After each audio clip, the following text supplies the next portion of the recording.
అధిక బరువు అనేక సమస్యలకు కారణం. సాహితీ యోగా ఆన్లైన్ క్లాసులో జాయిన్ అవ్వండి.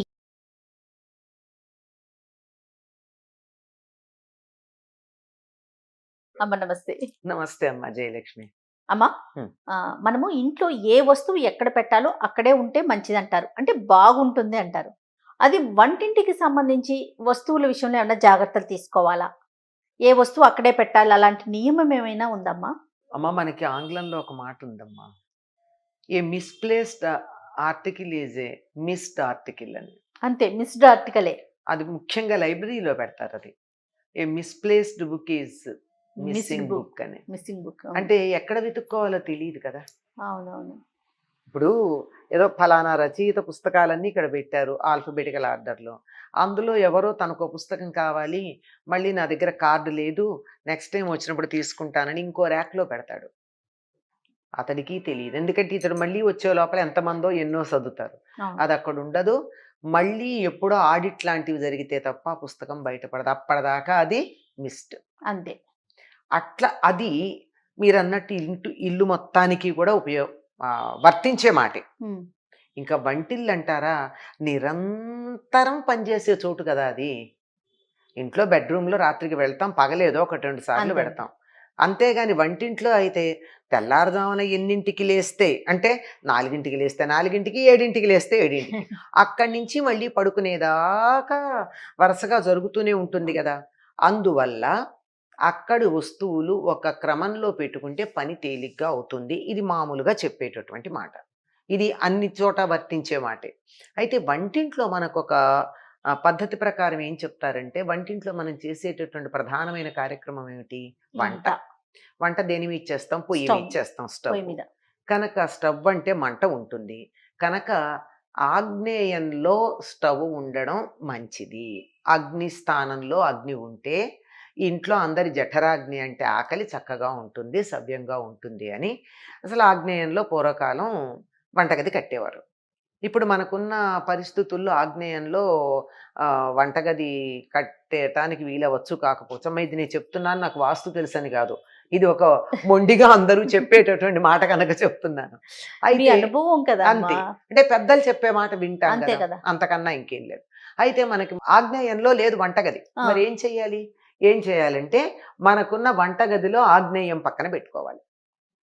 అప్పుడు మీరు గమనించొచ్చు కూడాను. అప్పుడు వంట చాలా సులభంగా అవుతోంది, తేడాగా ఉంది అనేది కూడా గమనించారు కొంతమంది. తెలుస్తుంది. తెలుస్తోంది. అక్కడ పెట్టుకుని అందుబాటులో ఉండేటట్టుగా వస్తువులన్నీ పెట్టుకోవడం అన్నది సుఖం. మనం ఎలా పెట్టుకోవాలని చెప్పారంటే, ఉమ్. ఎవరు ఏ వస్తువు ఎక్కువ వాడతారో అది ఇలా చెయ్యెత్తగానే అందేటట్టు ఉండాలి. అది లెక్క. ఉహుం. ఒకప్పుడైతే వంటకి ఇది బియ్యం అయితే అలా పెట్టుకోలేరు కదా! అందుబాటులో ఉండేటట్టు. అవునండి. అదో పక్కన దూరంగానే పెడతారు. ఆ గిన్నెలో పోసుకొని రెడీగా పెట్టుకుంటాం. బియ్యం కాదు. పప్పు కూడా కాదు. అవన్నీ దూరం. అవును. మిగిలినవేమిటి?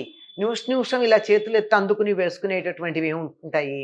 ఉప్పు, తిరగమోత సామాను, కారం, పసుపు. ఉప్పు ప్రధానం. ఉప్పు. కారం వేయకపోయినా ఉప్పేస్తాం.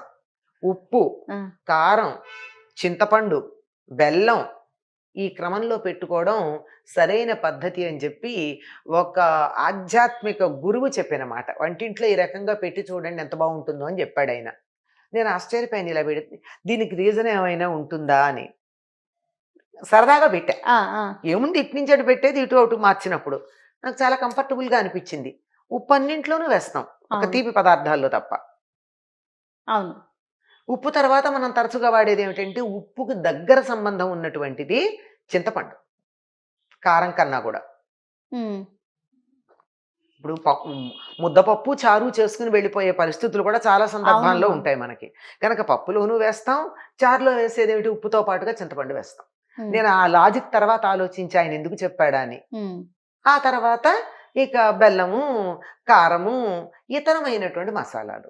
మీరు పసుపు అన్నారు. పసుపు ఎక్కడుంటుంది? తప్పనిసరిగా పోపుల పెట్టెలో ఉంటుంది. అవును. తిరగమోతల డబ్బాలో ఉంటుంది.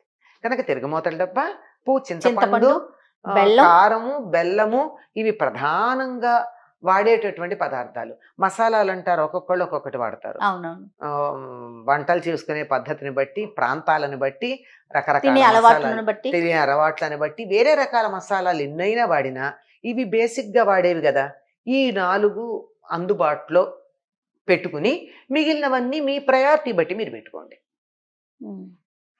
ఈ మధ్యలో మీరు టీవీ ఛానల్స్ చూసినా ఎక్కడ చూసినా వంటలు అనగానే కనపడేది అల్లం వెల్లి పేస్ట్. ఈ అల్లం వెల్లి పేస్ట్ అందుబాటులో పెట్టుకోండి. అది అది తీసుకునేవాళ్ళు అందరూ అది వాడరు కదా. అవునవును. వాడేవాళ్ళు ఏం వాడతారు? అది వాడని వాళ్ళు ధనియాలు వాడుకుంటారు, ఇంకోటి ఏదో వాడతారు.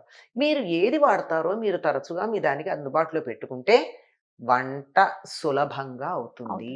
ప్రధానంగా పొయ్యి మాత్రం ఆగ్నేయంలో పెట్టుకుని ఇటు ఆగ్నేయం పెట్టుకున్నారనుకోండి, ఇటు ఆగ్నేయం అనుకుందాం కాసేపు, ఇటు తూర్పు అవుతుంది, ఇటు పక్క ఏమవుతుంది, ఈశాన్యం అవుతుంది. కనుక సింక్ ఇటు పక్క పెట్టుకుంటే నీళ్లు పెడుతూ ఉంటాయి. ఎడం చేతి పక్క మీకు ఎప్పుడు వంట సూర్యుని చూస్తూ చేయాలన్నారు. అంటే సౌరశక్తి వంట చేస్తున్నటువంటి వాళ్ళకి ఆ ఎదురుగా ఉన్నటువంటి వంట పదార్థాల్లోనూ పడుతుంది. ఒక కిటికీ లాంటిది ఉంటే మరీ మంచిది. అలా చేసుకున్నప్పుడు ఎడం చేతి పక్క సింక్ ఉంటుంది, కడిగేవన్నీ ఇందులో వేసుకోవచ్చు. నీళ్లు ప్రవహిస్తూ ఉంటాయి కనుక ఈశాన్యం వైపు నీళ్లున్న పద్ధతి వచ్చింది. ఇటు పక్క ఆగ్నేయంలో పొయ్యి పెట్టుకున్న పద్ధతి అయింది. తూర్పుకు తిరిగి వంట చేసుకున్నట్టు అయింది. ఇక డబ్బాలన్నీ మీరు అన్నట్లుగా మన వీలు వెంబడి మనం వాడే వీలుని బట్టి పెట్టుకోవాలి. ఇవి మాత్రం తప్పనిసరిగా అందరూ వాడేది కదా. అవునమ్మా. ఉప్పు లేదే వంట ఏముందమ్మా. అంచేత ఉప్పు ఇలా చెయ్యి ఎత్తితే అందేట్టు. ఇదంతా ఐడియలిస్టిక్ గా చెప్పా. అసలు కానీ ప్రాక్టికల్కి వచ్చేప్పటికి ఏమవుతుందో తెలుసా? పంచదార, కాఫీ పొడి, టీ పొడి ఇవి చెయ్యి ఇలా పడితే అందేటట్టు పెట్టుకుంటున్నాం ఈ రోజుల్లో. అవునమ్మా. పర్వాలేదు, అదైనా మీరు వాడుకునేది ఏది ముందు కావాలో అది పెట్టుకోండి. ఎందుకంటే అబ్బా ఎక్కడుంది టీ పౌడరు, ఎక్కడుంది కాఫీ పౌడర్ అని వెతుక్కోకుండా పాలు పొంగిపోతాయి కదా. అందుకని పాల వంక చూస్తూ చెయ్యి ఇట్లా, అందులో ఇప్పుడు నిలబడిన వంటలే కదా, ఇలా చెయ్యి పెట్టి పాల దగ్గర స్టవ్ ఇలా తిప్పుతూ అందుకుంటే అందేటట్టు ఉండాలి. ఎడం వైపు పెడితే కొంచెం ఇబ్బంది, ఎందుకంటే మనం అన్ని కుడి చేత్తో అందుకుంటాం. అంటే ఎక్కడో కొద్దిమంది డెక్స్ట్రో ఉంటారనుకోండి, డెక్స్ట్రో అందేమో వాళ్ళని, ఎడం చేతి వాటం వాళ్ళు కొద్దిమంది ఉంటే ఉండొచ్చు. మన సాధారణంగా ఉండేది కుడి చెయ్యే గనక వాళ్ళు కూడా రాయడానికి వాటికి ఎడం చేయి వాడినా చాలా వాటికి కుడే వాడతారు. కనుక ఈ పదార్థాలన్నీ కుడి చేతి వైపు పెట్టుకుంటే సౌకర్యం ఉంటుంది. ఎడం చేతి పక్క సింక్ ఉందనుకోండి, తప్పమని ఇలా నీళ్లు తిప్పి ఈ కుడి చేత్తో నీళ్లు పట్టుకోవాలన్నా ఎడం చేత్తో తిప్పడానికి, ఆఫ్ చేయడానికి, కడుక్కోవడానికి వాటికి ఉంటుంది. ఇది సౌకర్యం. మనకి వాస్తు ప్రకారం చెప్పింది ఏమిటంటే, భూమి నుండి వచ్చేటటువంటి, ప్రకృతి నుండి వచ్చేటటువంటి శక్తిని కూడా మనం గ్రహించటం కోసం పెట్టింది వాస్తులో కొన్ని భాగాలు. ప్రకృతిలోంచి కూడా మనం శక్తిని గ్రహించుకోవడానికి, దాంతో రిలేట్ అయ్యి ఉంటే తొందరగా గ్రహించగలుగుతాం, హార్మోనియస్ గా ఉంటే. అందుకని తూర్పు వైపుకి తిరిగి వంట చేస్తే సౌరశక్తి మనలో ప్రవేశించి చక్కగా ఉంటుంది అంట. ఇదంతా ఇంత బాగాను మనం పెట్టుకున్నాం, ఇదంతా భౌతికంగా కదా, భౌతికంగానేనమ్మా ఉంది. కొంతమందికి మా ఇండ్లు చూడండి, నా కిచెన్ చూడండి అని చూపిస్తూ ఉంటారు, చాలా బాగా అందంగా అరేంజ్ చేసుకుని. నాలాంటి వాళ్ళైతే వెళ్ళి చూసి వీళ్ళు వంట చేస్తారా లేదా షో పీస్ లో పెట్టారా అనుకుంటాం. అట్లా పెట్టుకుంటారు, బాగుంది. ఇంత బాగానే ఉండి పాచిమొహంతో వెళ్ళి వంట చేస్తారమ్మా. పాచిమొహంతో అంటే నేను చాలా మందిని గమనించింది ఏంటంటే, నిద్ర లేవంగానే ముందు వంటింట్లోకి వెళ్ళి 2 స్టవ్లు వెలిగించి, ఒక దాని మీద నీళ్లు డికాక్షన్కో టీకో, రెండో దాని మీద పాలు పెట్టి అప్పుడు వచ్చి బ్రష్ చేసుకుని, ఈ లోపల బ్రష్ చేసుకెళ్లే లోపల అయితే టీ తాగి వంట అంతా చేసి అప్పుడు స్నానం చేస్తారు. అవునమ్మా. అది ఇదొకటి జాగ్రత్త పడితే వంటిల్లు కాస్త అటు ఇటుగా ఉన్నా పర్వాలేదేమో అనిపిస్తుంది. ఇది బయట సర్దుబాట్లు కాదు నేను చెప్పేది, ముందు మన మనస్సుకు సరిపోయినటువంటి ఆరోగ్యం రావడానికి సర్దుబాటుకు ఉండాల్సింది. కొంచెం కోపమే వస్తుంది ఈ మాట నేను చెప్తే, పర్వాలేదు, కోపం తెచ్చుకోండి, ఏం చేద్దాం. సత్యం చెప్పాను, పాటిస్తే మంచిది, పాటించకపోతే నేనేం అనను కదా, ఇది మంచిదని చెప్పా. రేపు పొద్దున ఎప్పుడు నన్ను మీరు చెప్పలేదు అని ఎవరు అనకుండా ఉండడానికి చెప్పానంతే. మంచి మాటలు ఎప్పుడు కూడా కటువుగా అనిపిస్తాయమ్మా, కానీ తప్పదు కదా. అదే రేపు చెప్పలేదు అని నన్ను అనకుండా, అంతే. పాటించడం మీ ఇష్టం, లేకపోతే లేదు. చాలా బాగా చెప్తారమ్మా మీరు మాత్రం, చెప్పేవన్నీ చెప్తారు, తర్వాత మీ ఇష్టం అని వదిలేస్తున్నారు మా అందరికి. మా కృష్ణుడు అంతటి వాడు అన్నాడు అర్జునుడికి అంతా అయ్యాక, యథేచ్ఛసి తథాకురు అన్నాడు. నీకు ఇష్టం ఎట్లా అయితే అట్లా చేయమన్నాడు. మనం ఎంత ఇంకోళ్ళ మీద పెత్తనం చేయడానికి మొత్తం భగవద్గీత అంతా చెప్పేసి అంతా చెప్పాక ఇదే చేసి తథాకురు అన్నాడు. మరి ఆయనంతటి వాడు అలా చెప్పాక మనం నువ్వు ఇట్టాగే చేసి తీరాలి ఎందుకు చెప్తాం? చేస్తే మంచిది అని చెప్తాం. ఆ మంచి కావాలంటే చేసుకోవడం. చేసుకో నీ ఇష్టం. నమస్తే. నమస్తే అమ్మా.